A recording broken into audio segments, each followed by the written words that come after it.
अस्सलाम वालेकुम। उम्मीद करता हूँ आप सब खैरियत से होंगे। आज का टॉपिक है पॉलीडायोक्सिनोन स्विचर, यानी कि जिसे हम पीडीएस स्विचर कहते हैं। तो इसकी क्लासिफिकेशन क्या है, कैसे ये तैयार होता है, ये कैसे स्टरलाइज होता है, साइज़ क्या है, एब्सॉर्प्शन टाइम क्या है, इसकी शेप्स क्या है, इसकी प्रॉपर्टीज़ पढ़ेंगे कुछ और इसका इस्तेमाल पढ़ेंगे, इसकी रिसर्च छोटी सी जो एक्सपीरियंस हुआ और इसका कलर। तो हम इसको शॉर्टली बयान करते हैं और शुरू करते हैं टाइम वेस्ट ना करते हुए। इसकी जो क्लासिफिकेशन है यानी कि ये कौन सी कैटेगरी में आता है, तो सबसे पहले इसका पॉइंट होता है ओरिजिन, यानी कि ये बना कैसे है। तो इसका जो ओरिजिन है वो है सिंथेटिक, यानी कि स्विचर दो किस्म के होते हैं, नेचुरल सिंथेटिक, यानी कि ये स्विचर होता है जो कुदरती तौर पर बनता है, और एक स्विचर होता है जो खुद केमिकल से बनाया जाता है। तो ये खुद बनाया गया इसलिए ये सिंथेटिक है। दूसरा पॉइंट अब्सॉर्प्शन। दो स्विचर होते हैं, अब्सॉर्प्शन जो अब्जॉर्बेबल होते हैं उनको निकालने की ज़रूरत नहीं होती, वो बॉडी में थ्रू हाइड्रोलाइसिस प्रोसेस डिसॉल्व हो जाते हैं, और जो जैसे पोरोलीन है, सिल्क है, ये हमें निकालने पड़ते हैं क्योंकि ये अब्जॉर्बेबल नहीं है। और तीसरा है फाइबर कंस्ट्रक्शन, ये है मल्टी फिलामेंट, यानी कि फाइबर कंस्ट्रक्शन, इसके जो धागे हैं, इसका जो मटेरियल है स्विचर वो क्या है, अगर माइक्रोस्कोप में देखें वो है मल्टी फिलामेंट। मल्टी मतलब ज्यादा, फिलामेंट मतलब धागे, यानी कि एक होता है फाइबर कंस्ट्रक्शन में मोनोफिलामेंट और मल्टी, ये मल्टी फिलामेंट है। और अगर मल्टी फिलामेंट की दो इकसाम होती हैं, आया कि वो एक के ऊपर बस एक ही लिपटा हुआ है, ट्विस्टेड है, या ब्राइडेड है। ब्राइडेड पे ज्यादा धागे एक दूसरे के ऊपर लिपटे होते हैं, वो होता है ब्राइडेड। तो ये मल्टी फिलामेंट ब्राइडेड है, यानी कि क्लासिफिकेशन इसके ये हुई कि ये सिंथेटिक है, कुदरती तौर पर नहीं बना, अब्जॉर्बेबल है, ये अब्जॉर्बेबल हो जाता है जिस्म में। ये मल्टी फिलामेंट है, ये ज्यादा धागों का मिक्सचर है। ये ब्राइडेड है, ये एक से ज्यादा धागे आपस में मिले हुए हैं। इसके बाद इसका मैन्युफैक्चरेशन देखें तो ये कैसे बना है, इसका क्या मटेरियल है। तो इसका जो मटेरियल है वो है पॉलीमर ऑफ पैराडॉक्सिनोन, यानी कि पैराडॉक्सिनोन के पॉलीमर से ये मिलके बनाया गया है, इसलिए इसको शॉर्टली पीडीएस बोलते हैं। और इसकी जो स्टरलाइज की जाती है, क्योंकि जो भी हमने प्रोसीजर करना है, केस करना है, तो उसमें sheets, gone, gloves, Gauss, sponge, all thing जो हम उसमें यूज कर रहे हैं वो स्टरलाइज होनी चाहिए। तो आप जो स्विचर यूज करेंगे उसके कॉर्नर पे भी ये ईओ का स्टैंप होती है। ईओ मतलब वो बताना ये चाह रहे हैं कि हमने इसको इथाइलिन ऑक्साइड गैस से स्टरलाइज किया है, आप इसको यूज कर सकते हैं। अगर आप देखें कि एक पैक है जो खुला हुआ है या डैमेज हो गया है, तो उसको आप यूज ना करें, क्योंकि वो रिएक्टिविटी पैदा कर सकता है, वो वोंड को इन्फेक्ट कर सकता है, बहुत बुरा काम होगा वो। उसके बाद इसके साइजेस देखें तो साइजेस इसका सबसे बड़ा जो साइज है 3, यानी कि 0 होता है। रेफरेंस पॉइंट हमेशा याद रखें, जो हम 1 नंबर वाला होगा वो उससे बड़ा होगा, 2 नंबर वाला उससे बड़ा होगा, 3 नंबर वाला उससे बड़ा होगा। यानी कि जो अमूमन पीडीएस में साइजेस आ रहे हैं वो है 3 नंबर लार्जेस्ट, अदरवाइज तो दूसरे 10 तक भी आजकल जा रहे हैं। और जितना ये लार्जेस्ट यानी कि 1 नंबर, जैसे हम कहते हैं माइक्रो नंबर 1, माइक्रो नंबर 2, जितना ऐसे पीडीएस भी बढ़ता जाएगा, ये पॉइंट बढ़ता जाएगा, स्विचर का नंबर जो ऊपर लिखा होता है 1 2 3 4, इसका मतलब है स्विचर की जो नीडल है उसका भी साइज बढ़ रहा है, स्विचर की लेंथ बढ़ रही है, स्विचर की मोटाई बढ़ रही है, यानी कि स्विचर बड़ा होता जा रहा है। और प्रोसीजर के हिसाब से हम डिसाइड करते हैं कि कौन सा साइज हमें बेहतर लगेगा और कौन सा साइज इस्तेमाल करना है।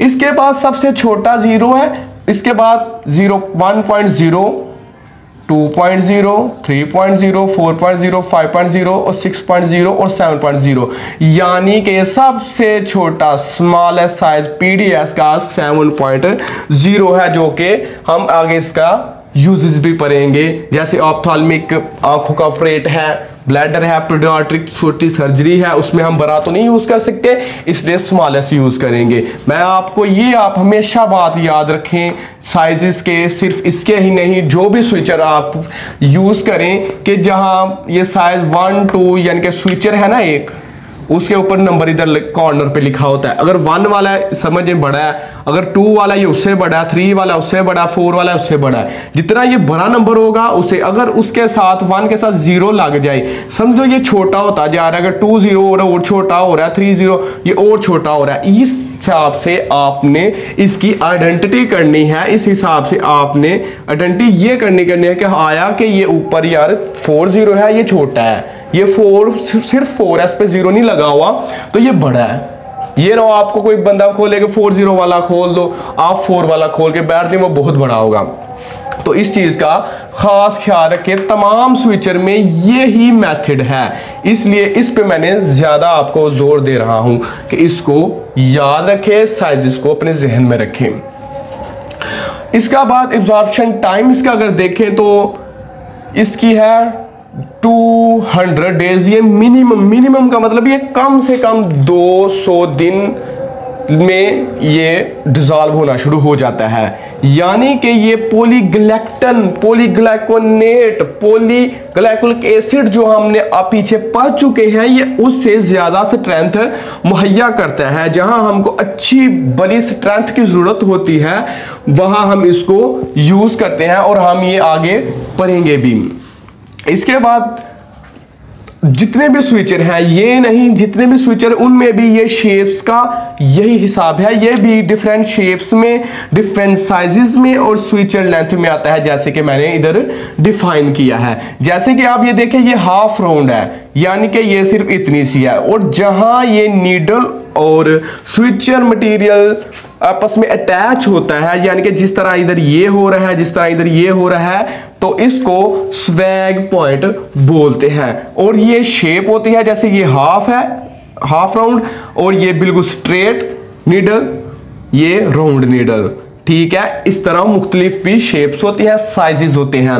इसके बाद इसकी ये टिप है, शाफ्ट कह लें, सिर्फ टिप कह लें, ये बहुत ही नुकीली बनाई होती है और इसमें भी राउंड बॉडी कर्व्ड भी आती है। ये बहुत सीखसाम है ताकि ये आसानी से मसल्स में, जिस्म से जिसको क्लियर करने हैं वो आसानी से गुजर जाए। तो ये जो स्टेनलेस स्टील है, जैसे कि हम पीडीएस को ही लेते हैं, जैसे ये समझ लो कि ये एक पीडीएस है, तो ये पॉलीमर ऑफ पीडीएस मटेरियल होगा जो धागा है।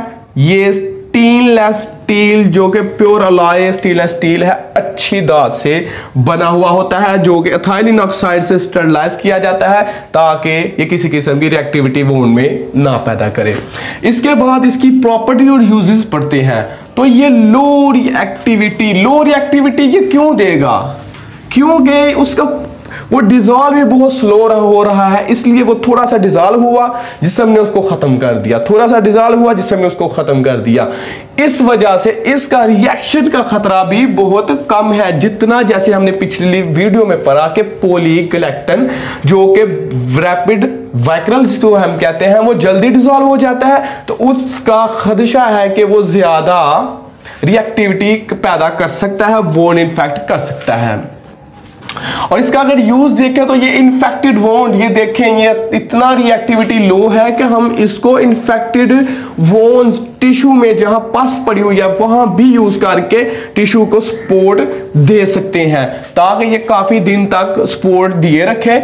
इसलिए ये ब्लैडर सर्जरीज में कि जहां ब्लैडर को अच्छे तरीके से जोड़ा रखे, ये ना हो कि हम वैकरल या रैपिड वैकरल यूज किया तो ब्लैडर फिर उसी स्ट्रेंथ खत्म हो गई और ब्लैडर का मसला बन गया। इसलिए ब्लैडर वगैरह में ऑर्थोपेडिक सर्जरी में बहुत ही स्ट्रेंथ की जरूरत होती है, उसमें भी ये पीडीएस यानी पॉलीडॉक्सिनॉन स्विचर ही इस्तेमाल होता है। और सबक्यूटिकल इंस्टेंटेनियल ट्रैक में पीडियाट्रिक कार्डियोवास्कुलर में दिल है उसकी सर्जरी भी बहुत अहम होती है। जाहिर सी बात है, दिल है वो दरकता है तो सारा कुछ है, ठीक है। इसलिए पीडियाट्रिक सर्जरी में भी यही यूज होता है ताकि इसकी स्ट्रेंथ बड़ी रहे और हर काम अच्छे से हो। इसके बाद ये शीथ क्लोयर, जहां यानी कि शीट्स हम रेक्टल शीथ को जब हम सिलाई करते हैं तो हम अच्छी स्ट्रेंथ से जोर से पकड़ते हैं ताकि ये अच्छी बंद हो जाए। तो अगर आम धागा होगा वो टूट जाएगा, शीट काफी दिन ले जाती है जुड़ने में, इसलिए ज्यादा दिन लगने की सूरत में हम इस PDS ही यूज करते हैं।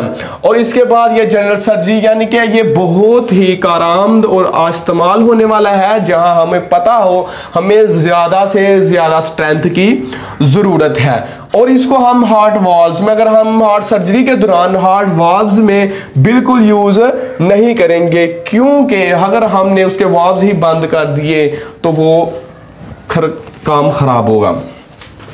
एक छोटी सी रिसर्च, मेडिकल रिसर्च की, उन्होंने 21 पेशेंट पर कैटरैक्ट जो क्या काल सफेद मोतिये का ऑपरेट किया, तो उन्होंने देखा कि इसका जो अब्जॉर्प्शन टाइम है, फुली अब्जॉर्प्शन टाइम तकरीबन 130 से 180 दिन रहा। और उन्होंने टेंसाइल स्ट्रेंथ, एक होती है स्विचर की टेंसाइल स्ट्रेंथ जो ज्यादा से ज्यादा स्ट्रेंथ है, उसके बाद आहिस्ता आहिस्ता जो टाइम गुजरता है उसकी स्ट्रेंथ कम हो जाती है, इसलिए इसकी जो स्ट्रेंथ, अच्छी स्ट्रेंथ है वो 42 डेज रहती है, और कम स्ट्रेंथ वो 130 टू 180 डेज। देखें तो इसका कलर भी वायलेट है, यानी कि वाइक्रल की तरह का ही इसका कलर है।